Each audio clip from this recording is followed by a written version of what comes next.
Estamos começando pela TV Câmara de Tupã o programa Ponto de Vista. O Ponto de Vista é um programa em que nós recebemos vereadores e convidados para que a gente fale de temas de interesse da nossa comunidade. E hoje o convidado é o próprio vereador, que tem uma história de vida dedicada à comunidade, a lutas pela população e que vai falar um pouco dessa trajetória. E também da experiência de ser um legislador, depois de um tempo dedicado também ao trabalho junto à comunidade, que é o vereador Luiz Alves. Vereador, seja bem-vindo, né, aqui à sua casa de trabalho todos os dias, que é a Câmara Municipal e a TV Câmara. E hoje nós vamos falar sobre o trabalho do senhor, não apenas como um vereador, sendo um vereador, mas toda a trajetória que o senhor carrega nesses mais de 30 anos de luta junto à comunidade e ocupando também uma cadeira no Legislativo, mas isso fazendo parte de toda a sua história de vida. Seja bem-vindo mais uma vez. Obrigado, Rogério. Vamos bater aqui um papo bacana e, claro, além de falar um pouco da nossa trajetória, uma prestação de conta, já que nós não fomos reeleitos e estamos terminando essa legislatura. E acho importante que a população de Tupã saiba o que a gente produziu, o que a gente pensou e o que a gente pensa em termos de futuro, o que a gente pretende fazer com a nossa cidade, a nossa querida Tupã.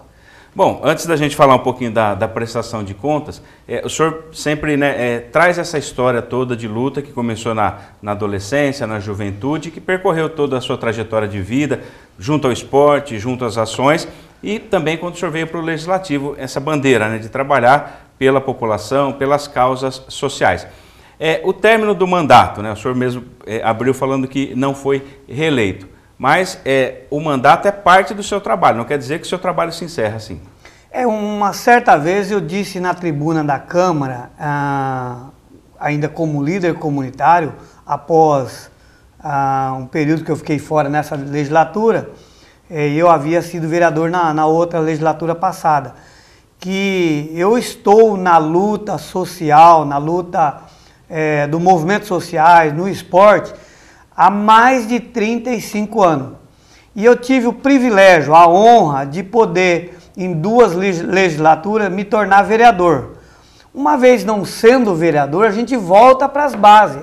Esse é o nosso compromisso sempre, Volta a discutir a nossa rua, nosso bairro e a nossa cidade através dos movimentos sociais. É um movimento, um trabalho voluntário, mas que só é feito por quem ama a cidade. É claro que o parlamento ou estar no executivo, você tem ferramentas que possibilitam fazer muito mais, e atuar em outro campo mais avançado de repente. Mas em nada um ou outro diminui a nossa trajetória. Então, para mim é fundamental, é fantástico e uma honra, um prazer ter feito parte da Câmara Municipal e mais, em 2 legislaturas. Se você considerar o meio de onde eu vim, para mim é uma vitória e eu só tenho que agradecer a Deus todos os dias por ter feito parte do parlamento na minha cidade. Porque, Rogério, de maneira bem sucinta, eu nasci no sítio, na roça, vivi no sítio até aproximadamente 13 anos de idade, vim para a cidade, morando na Zona Sul, no Parque Tabajaras, onde tive uma infância e adolescência, juventude muito difícil. A minha família era muito simples, onde sequer tinha um chinelo para pôr no pé, ou muitas vezes não tinha uma janta, o que comer no jantar. E aí eu inicio trabalhando com móveis, no Móveis Ferrara, e depois trabalhei em algumas fábricas de móveis, cheguei no Irano, que foi um divisor de água para mim, na Companhia Irano, em 1982. E foi lá, como o salário não era muito bom naquele tempo, aliás, nem hoje não é, mas pior naquele tempo, eu precisava fazer bico de garçom. E aí iniciei minha trajetória como garçom na cantina do Italiano, que ficava ali ao lado do cemitério São Pedro, na rua Guaicurus.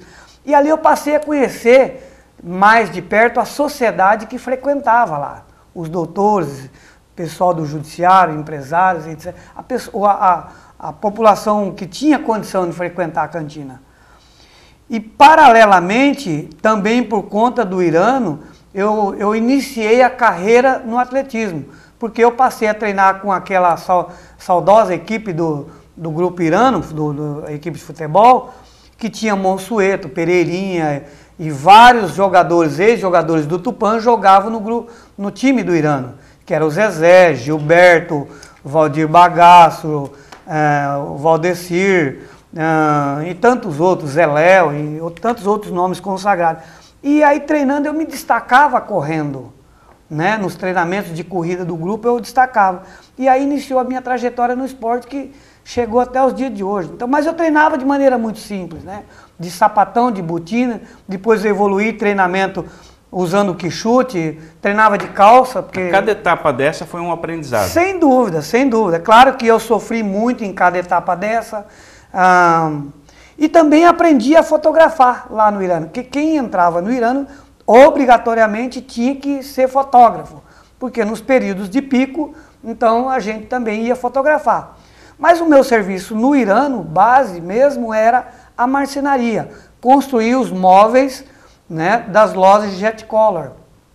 E que eu viajei, foram as minhas primeiras viagens para fora do Tupã, indo montar lojas fora de Tupã. Tupã. Você começou na parte de infraestrutura, não como fotógrafo. Não, aí foi avançando, trabalhei no Irano aí quase 6 anos, depois fui trabalhar em outras empresas de São Paulo, do Paraná e de Tupã, como fotógrafo. E na fotografia, exceto a parte de laboratório, mas a parte de campo eu atuei em todas as áreas.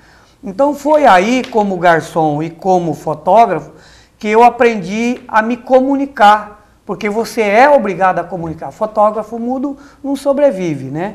E o garçom também tem que falar. Claro que eu fiz cursos de garçom, etc., porque eu era muito tímido, eu tinha vergonha de falar com as pessoas. E isso quebrou essa minha timidez. E o esporte me fez ser quem eu sou hoje, um cidadão de conduta ilibada. Porque se não fosse o esporte na minha vida, eu não sei o que seria, né? O esporte nos torna mais determinados e nos ensina a não desistir nunca. Nunca. Então, o esporte ensina você vencer e ensina você a avaliar a derrota. Então, isso para mim, ganhar e perder, faz parte da vida, ou deve fazer parte da vida de qualquer cidadão, de qualquer pessoa. Às vezes aprendemos mais com esses momentos difíceis. Não resta dúvida, Rogério. A derrota que a gente tem em qualquer setor da nossa vida, em qualquer campo, em qualquer período da nossa vida, as derrotas nos ensinam muito mais, nos aponta melhor o caminho a ser trilhado, nos aponta quais são os erros que a gente cometeu. E depois dessa avaliação, assim como no esporte, né, passar desse período, bola para frente e continuar perseguindo aqueles objetivos. Chacoalha a poeira e vamos embora, e dá a volta por cima e vamos embora. Tem que sempre levantar a cabeça. Ninguém vai olhar para uma pessoa de cabeça baixa. Agora, vereador, o senhor é um líder comunitário e sempre foi muito combativo. Aí o senhor foi para o legislativo, né? E nós tivemos no Brasil um período em que existia um embate, a comunidade e o poder público. E depois a comunidade começou a ocupar esses espaços, o que é extremamente importante. Então, como é que foi essa transição? O senhor sair de um líder comunitário, o senhor fez parte de um grupo de pessoas, né, que ajudou a mudar a realidade de uma região de Tupã, que é a Zona Leste, que se desenvolveu muito. Tem 50% da população de Tupã mora lá, e o senhor fez parte desse processo com tantas outras pessoas que lideraram. Como é que é essa transição? Sair daquele embate e ir para o parlamento, onde você precisa debater, você precisa tratar com opiniões contrárias para conseguir os objetivos. Bom, mas antes de responder isso, eu ainda quero complementar, Rogério, se você me permite, uma outra situação. Olha o que o esporte fez na minha vida. Me levou para o jornalismo. Graças a amigos que se tornaram referência. Você é um deles, lá ainda na época do Jornal Diário.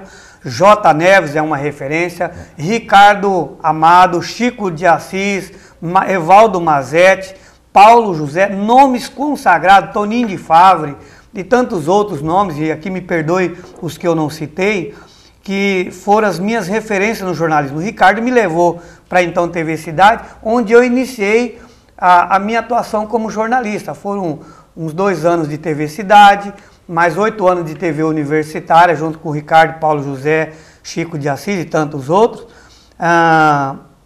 E depois fui para a Rádio Tupã, ao lado de Toninho de Favre, de Ademir André, Isaac Ferreira, Ângelo Neto, com quem eu aprendi. E aí, me tornando jornalista, ainda atuando na profissão, no trabalho como fotógrafo, com o falecimento, eu que sempre morava, depois, no período já com família, estava morando na Coab Cris, onde eu moro até hoje, o saudoso José Miranda da Silva, que era o presidente fundador da Associação de Bairros Unidos Venceremos, faleceu. E aí ficou todo aquele projeto da associação, o prédio em construção, tudo parado. E aí se procurava uma liderança no bairro para poder assumir esse papel. E aí vários amigos ali da comunidade me procuraram e me fizeram esse desafio. Depois de relutar, de não aceitar, enfim, acabei aceitando. E aí eu fui ver o quanto é importante o papel do líder comunitário. Quem não faz parte, precisa fazer. Porque além de você ver quais são as dificuldades da sociedade de uma maneira geral, você aprende a ver o que a criança, o jovem, o adolescente, a mulher, o homem, o trabalhador, o deficiente, o negro, enfim, todos, quais são suas dificuldades. Isso é o que o líder comunitário aprende. É o que a gente chama, né, de olhar o mundo com os olhos do outro, né? Sem dúvida. Para você ver as dificuldades que ele enfrenta. E aí, vendo tudo isso, a gente viu a necessidade de fazer a discussão de políticas públicas em favor daquela população marginalizada, que muitas vezes, em alguns casos, é demonizado, não é? É criminalizado, né? Dependendo da comunidade, é criminalizado, né? E a gente vai vendo que precisa fazer mais pelo outro. Porque é muito fácil, Rogério, e a gente vê nos dias de hoje pelo mundo afora, muito sentado no conforto do sofá da sua sala, acompanhando de repente a gente aqui pela televisão, ou noticiário que chega pelas redes sociais todo distorcido, né? E aí não se comove. Você só se comove estando lá, vendo, ouvindo.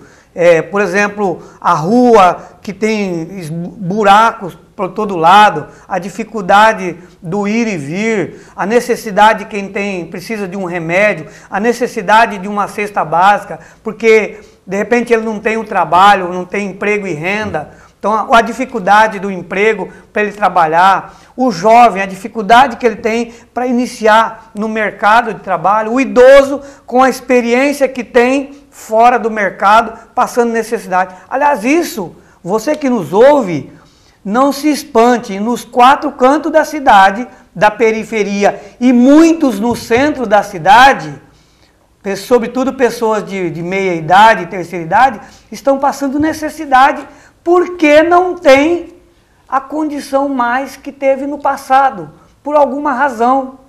Então tem muita gente passando dificuldade e às vezes a gente não se comove com isso.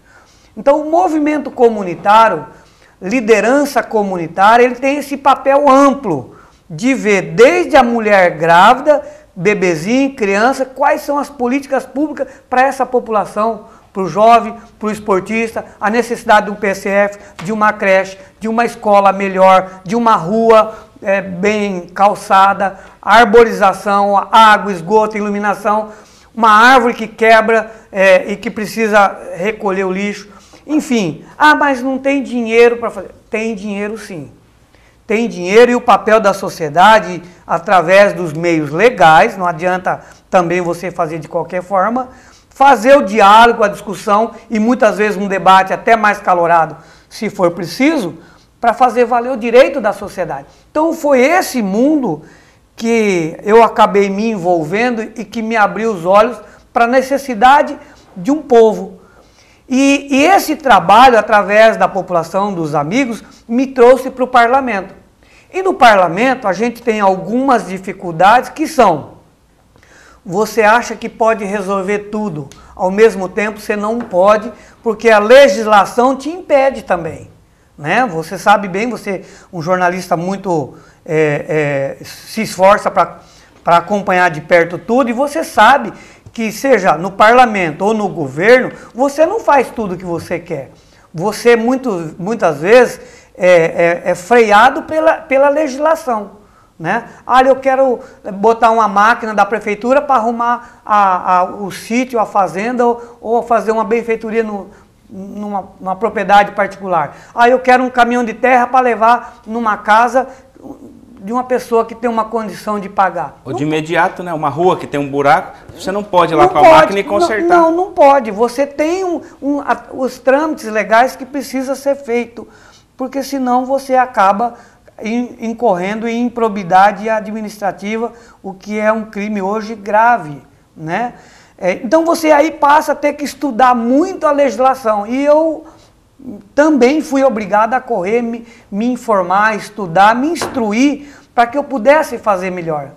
Eu penso que no parlamento, embora essa dificuldade, essa diferença entre uma situação e outra, os dois têm papel fundamental na vida de uma sociedade.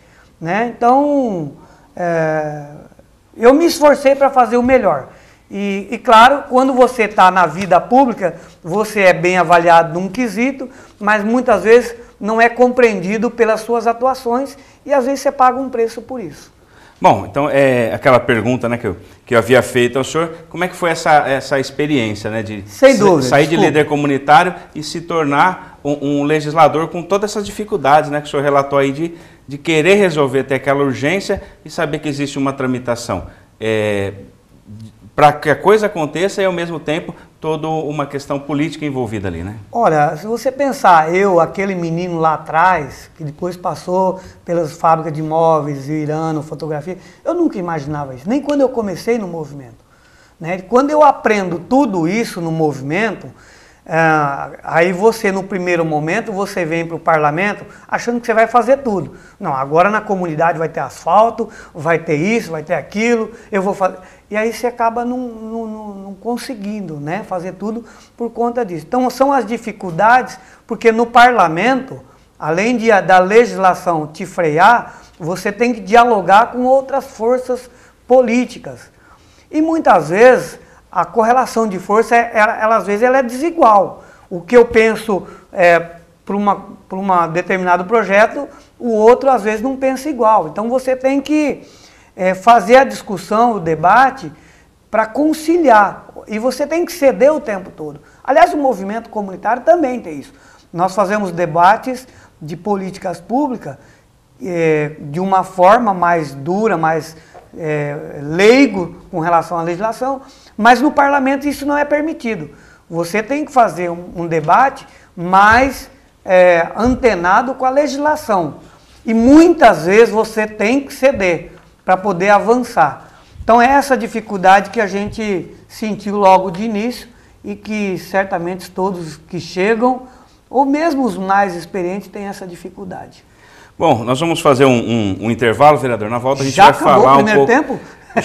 O senhor narrou toda uma história aí de vida e isso é extremamente importante, até para as pessoas que estão em casa entender, né, como é que a pessoa chega ao parlamento, né? O senhor sempre fala, né, ninguém cai de paraquedas, né? A pessoa constrói toda uma trajetória e aí esse é um trabalho, não é um encerramento, mas é mais uma etapa desse trabalho. Só complementando, que eu acho que acabei fugindo, a minha chegada ao parlamento se deu por todo esse campo de atuação que eu já falei.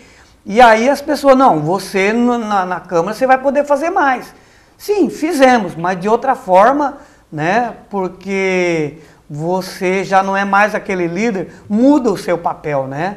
A sociedade te vê como alguém que tem que resolver. Mas foram, assim, toda essa trajetória de trabalho e, claro, todos os amigos que acreditaram na nossa proposta de trabalho e que nos trouxe ao parlamento para fazer essa outra missão que também não é tão simples e que é bastante complexa.